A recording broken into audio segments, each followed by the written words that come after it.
Hi students, welcome to biology with Ketan Rahul. हम biological classification की बात कर रहे थे। बायोलॉजिकल क्लासिफिकेशन एंड इस टॉपिक में हम ये देख रहे थे कि किस तरह से क्लासिफिकेशन का ट्राई जो है वो पहले किया, किसने सबसे पहले किया। थियोफ्रेस्टस ने किया, फिर पहले एरिस्टोटल ने किया, फिर थियोफ्रेस्टस ने किया, देन आफ्टर लिनियस ने किया। तो ये बायोलॉजिकल क्लासिफिकेशन या इन लोगों ने किया, इन सबको क्या कहते हैं? आर्टिफिशियल क्लासिफिकेशन भी कहते हैं। क्या कहते हैं? आर्टिफिशियल क्लासिफिकेशन भी कहते हैं, क्योंकि उन्होंने पूरा नेचुरल तरीक़ों से नहीं किया था। इवोल्यूशन वगैरह बहुत सारी चीज़ें कंसिडर नहीं की थी, बराबर। तो या फिर जो लिनियस का क्लासिफिकेशन है, आर्टिफिशियल क्लासिफिकेशन कहेंगे। टू किंगडम क्लासिफिकेशन है, इसमें दो ही किंगडम है। क्या है? एनिमल है एंड प्लांटी है, बराबर। तो ये क्लासिफिकेशन जो है, ये सारे क्लासिफिकेशन के बाद अभी मॉडर्न जब हम आएंगे तो अभी हमारे जो साइंटिस्ट है या अभी हमारी जो बायोलॉजी चलती है, कौन से क्लासिफिकेशन को अकॉर्डिंग चलती है वो हमें देखना है। और जब ये सब क्लासिफिकेशन आए और ये अभी जो हम पढ़ने जा रहे हैं, इसके बीच में और बहुत कुछ क्लासिफिकेशन आए, पर वो हमने बहुत ज़्यादा कंसिडर नहीं किए। हमने सीधा इस पे आ रहा, क्योंकि हम बायोलॉजी की स्टडी कर रहे, टैक्सोनॉमी की कोई स्पेशल स्टडी नहीं कर रहे। वहाँ जब आप स्पेशल टैक्सोनॉमी की स्टडी करोगे देन आप वहाँ पे जाओगे। तो यहाँ पे जो हम क्लासिफिकेशन अभी पढ़ रहे हैं वो किसने दिया है? आर.एच. व्हिटेकर ने। किसने दिया है वो? आर.एच. व्हिटेकर ने दिया है। What is full form of R H.? R H. Full form क्या है? Robert Harding Whittaker. आर.एच. का फुल फॉर्म क्या है? रॉबर्ट हार्डिंग व्हिटेकर है, बराबर। और वो कब उनका बर्थ 1920 है एंड डेट जो है वो 1980 है। तो ये अभी की बात है, दिसंबर 1920 एंड देन जो है 20 अक्टूबर 1980, बस ऐसा है। तो रॉबर्ट हार्डिंग व्हिटेकर ने क्या किया, उन्होंने किस तरह से ये क्लासिफिकेशन प्रपोज किया? 1969 में उन्होंने एक क्लासिफिकेशन प्रपोज किया, 5 किंगडम क्लासिफिकेशन। कितने किंगडम थे इस क्लासिफिकेशन में? 5 किंगडम क्लासिफिकेशन है ये। समझ में आ गया? लिनियस के क्लासिफिकेशन के बाद जो है हमें सीधा पढ़ना है आर.एच. व्हिटेकर का क्लासिफिकेशन। 5 किंगडम क्लासिफिकेशन है, और ये क्लासिफिकेशन जो है वो हमारा इधर अब का जो है वो अभी जो बायोलॉजी में जो क्लासिफिकेशन कंसिडर किया जाता है वो है आर.एच. व्हिटेकर का क्लासिफिकेशन। तो इसके बेस पे हम जो है चीज़ें पढ़ेंगे। अब आर.एच. व्हिटेकर ने जो 5 किंगडम लगाए वो कौन कौन से किंगडम थे? देखो, पहले सबके सब यहाँ पे 5 किंगडम में जो भी ऑर्गेनिज्म हो गए, बराबर, जितने भी लिविंग ऑर्गेनिज्म वो सब क्या थे? पहले 2 किंगडम में थे। ऐसे कोई 5 किंगडम के लिए जो है वो कोई नए ऑर्गेनिज्म नहीं लेके आए। पहले 2 किंगडम में सारे ऑर्गेनिज्म थे। उन लोगों ने अब जो है इन सब ऑर्गेनिज्म को कितने किंगडम में बांट दिया है या कितने किंगडम में रखा है? 5 किंगडम में। अब देखो, 5 किंगडम में सबसे पहला किंगडम क्या है? मोनेरा। कौन सा है? मोनेरा है। मोनेरा में क्या आएगा? मोनेरा में सभी जो है वो प्रोकैरियोट्स आएंगे। क्या आएंगे? प्रोकैरियोट्स। तो उन लोगों ने प्रोकैरियोट्स को कहाँ रख दिया? मोनेरा में, बराबर। बैक्टीरिया वगैरह सारे कहाँ आ जाएंगे? मोनेरा में। पहले जो है बैक्टीरिया कभी एनिमल में आते थे, फंजाई जो है या फिर ये आल्गी जो है वो प्लांट में आती थी। अब ये जो है जितने भी प्रोकैरियोट्स हो, चाहे आल्गी हो, बैक्टीरिया हो, जो भी, वो कहाँ आ जाएंगे? मोनेरा में आ जाएंगे। देन जो सेकंड इन्होंने किया वो क्या किया? प्रोटिस्टा, बराबर। मोनेरा में भी यूनिसेल्युलर हो गए, बराबर, पर वो प्रोकैरियोट्स हो गए। यहाँ पे यूनिसेल्युलर यूकैरियोट्स के लिए ये स्पेशल रखा गया है, यूनिसेल्युलर यूकैरियोट्स, बराबर, याद रखना। दूसरा क्लास कौन सा है? प्रोटिस्टा। एंड इसमें क्या हो गए?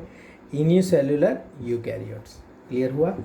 देन जो है थर्ड जो है वो क्या होगा, फंजाई। फंजाई को पूरा ही अलग क्लास दे दिया, बराबर। क्यों अलग क्लास दे दिया, क्योंकि उसकी जो सेल वॉल है वो इसकी एंड प्लांट की जो सेल वॉल है वो एक मटेरियल से नहीं बनी है, बराबर। ये प्लांट की जो सेल वॉल है वो बनी है सेल्यूलोज से, एंड फंजाई की सेल वॉल है वो बनी है काइटिन से।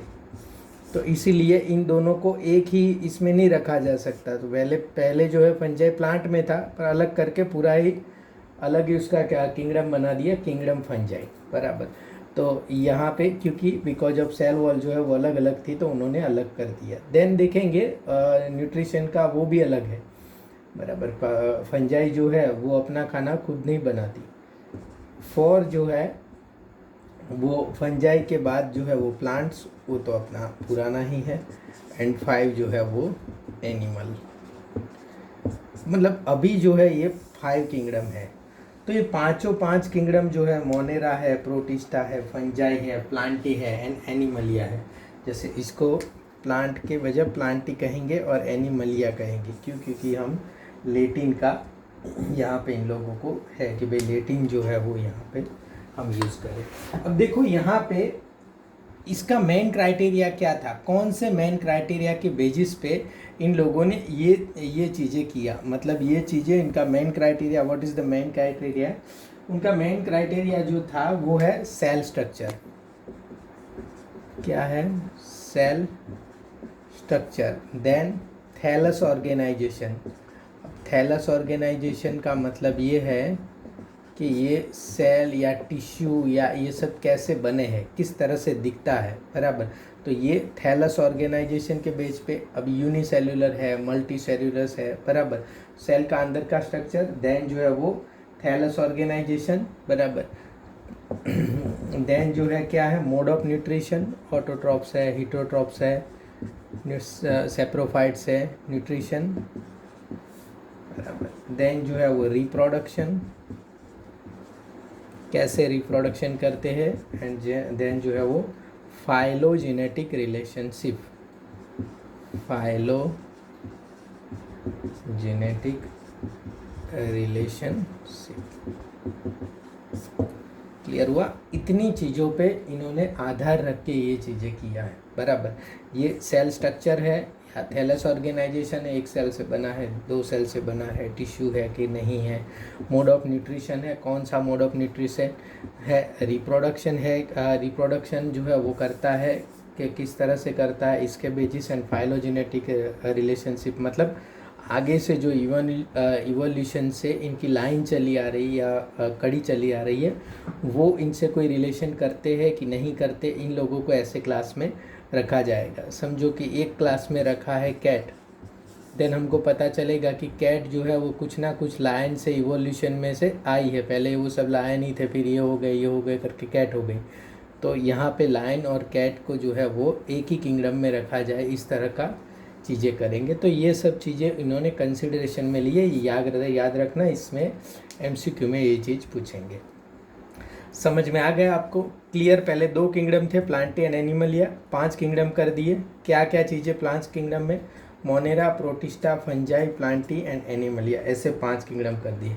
अब हमारे बुक में बहुत बहुत बहुत बहुत ज़्यादा ही इम्पोर्टेंट एक जो है वो यहाँ पे आपको टेबल दिया है, वो टेबल बहुत ज़्यादा इम्पोर्टेंट है, इसको आपको अच्छे से याद रखना पड़ेगा, है ना। अब देखो यहाँ पे कैरेक्टर्स कौन कौन से दिए हैं, एंड देन जो है वो इसमें लिखा क्या है, ये बराबर याद रखना, वेरी इंपॉर्टेंट। देखो Monera, protista, fungi, plant and Animalia, और किस बेज पे किया है ये चीज़ें, वो देखो। सेल टाइप पहले तो यहाँ का प्रोकैरियोटिक, क्या होता है प्रोकैरियोटिक सेल एंड क्या होता है यूकैरियोटिक सेल, हम जो है वो पढ़ चुके हैं। तो सेल टाइप क्या है, प्रोकैरियोटिक, प्रोटिस्टा का eukaryotic, fungi eukaryotic, Plantae eukaryotic, Animalia eukaryotic. Clear हुआ। फिर जो है सेल वॉल, उनकी सेल वॉल कैसे, देखो ये पूछते हैं non cellulosic, polysaccharide plus amino acid. देखो प्रोकैरियोटिक बैक्टीरिया की सेल वॉल पॉलीसेकेराइड और एमिनो एसिड की बनी है, प्रोटिस्टा में कुछ में सेल वॉल होती है और कुछ में नहीं है, मैं समझाता हूँ ऐसा क्यों है। फंजाई में प्रेजेंट विदाउट सेल्यूलोज, फंजाई में प्रेजेंट होती है पर सेल्यूलोज नहीं होता, क्या होता है, काइटिन, यस प्रेजेंट, यहाँ पे सेल्यूलोज होती है, एनिमलिया में एब्सेंट होती है, बराबर। तो कंप्लीट एब्सेंट सिर्फ एनिमल में होती है, बाकी सेल वॉल कहीं ना कहीं कुछ ना कुछ फॉर्म में प्रेजेंट होती है। न्यूक्लियर मेम्ब्रेन यहाँ पे absent, present present present present, यहाँ न्यूक्लियस के अंदर मेम्ब्रेन नहीं होती। Body organisation cellular cellular multi cellular loose tissue, यहाँ पे यूनिसेल्यूलर है ये दोनों, यहाँ पे टिश्यू या ऑर्गन, देन टिश्यू ऑर्गन, यहाँ पे organ system. Clear. Mode of nutrition जो है वो ऑटोट्रॉफिक है, chemosynthetic and photosynthetic and heterotrophic, saprophytic या पैरासाइटिक।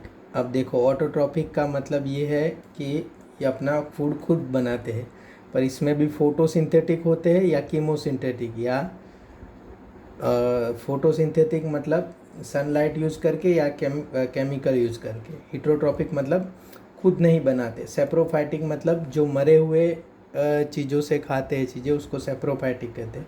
पैरासाइटिक मतलब जिंदा के अंदर रहते हैं। सेम ऑटोट्रॉपिक फोटोसिंथेटिक होते हैं और हीट्रोट्रॉपिक भी होते हैं। यहाँ पे हीट्रोट्रॉपिक, इसमें सेप्रोफाइटिक भी होते हैं, पैरासाइटिक भी होते हैं। सेप्रोफाइटिक मरे हुए, पैरासाइटिक जो है वो जिंदा के अंदर। ऑटोट्रॉपिक फोटोसिंथेटिक ही होते हैं सारे प्लांट। यहाँ पे हीट्रोट्रॉपिक होलोजॉइक या सेप्रोफाइटिक। देखो यहाँ पैरासाइटिक नहीं कहते, पैरासाइटिक किसी के अंदर जाके रहते हैं। हम जो है एनिमल जो है वो किसी के अंदर जाके नहीं रहते। होलोजॉइक मतलब मुंह से जो खाने का स्टाइल है ना, उसको कहते हैं होलोजॉइक, बराबर। या ये हीट्रोट्रॉपिक ही कहते हैं। होलोजॉइक मतलब फूड बाहर से लेके अंदर हम हमारे मुंह के अंदर डालते हैं, हम किसी के बॉडी के अंदर जाके नहीं रहते। या फिर सेप्रोफाइटिक मतलब मरे हुए चीज़ों के अंदर जाके रहते, अरे हाँ, मरे हुए चीज़ों में से चीज़ें खाते हैं। क्लियर हुआ?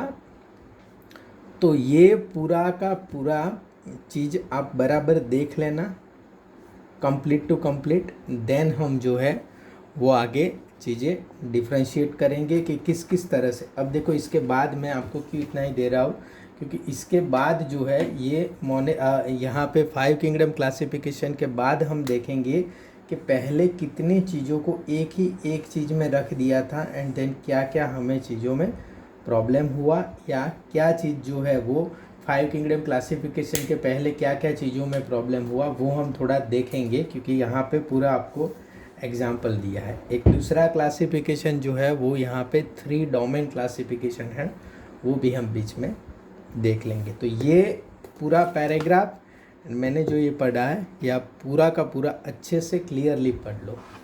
Thank you students, thank you very much.